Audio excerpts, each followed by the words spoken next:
هدفنا ستار ثابت ياسين، المكنى بالسبع، أكبر تاجر مخدرات بالبلد.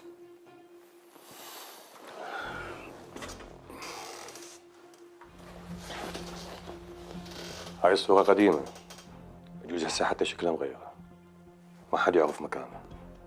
ذكي، فطن، عنده حس أمني عالي، هدف ما يستهان به أبداً، يعرف من وين تنوي كل الكتف. للأسف قدر بالآونة الأخيرة يأسس أكبر شبكة كريستال بالبلد. سوينا له أكثر من كمين، ما قدرنا نلزمه. دائما حس الأمن يسبقنا بخطوتين. جماعته متوزعين بأكثر من منطقة ببغداد وبالمحافظات. قدروا يبيعون السم للشباب المساكين بالحياة الفقيرة. استغلوا جوعهم وحاجتهم وعطلهم. طبعا أكيد السبع ما يشتغل وحده، أكو خلفه أجندات وجهات تفرده، وأكيد همهم مو مادي أبداً، همهم تفتيت بنية العائلة العراقية والمجتمع العراقي. وبدليل دا يبيعون الكريستال للشباب وللبنات أرخص حتى من سعر الشرب. شغل السبع ما اقتصر بس على العوائل الفقيرة والحياة الفقيرة، امتد حتى على العوائل الغنية.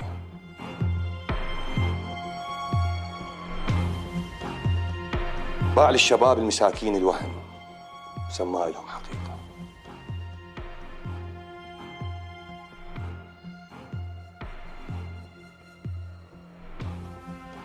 المعطيات اللي عندي تقول مستحيل السبع يقدر يتاجر هيك تجارة إذا ما يخلي لها الغطاء.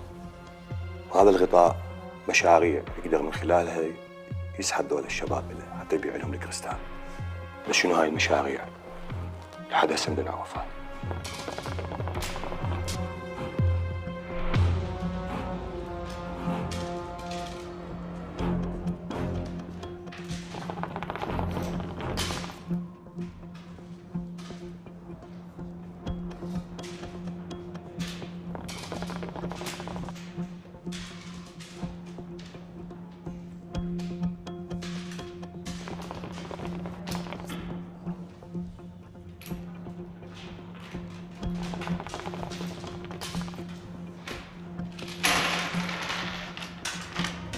بس أحب أبشركم، فصل نهاية السبع بدأ، حيكون على إيدي، ومثل ما وقع بإيدي ابن سند حيكون طعم زين حتى يوقع نابو.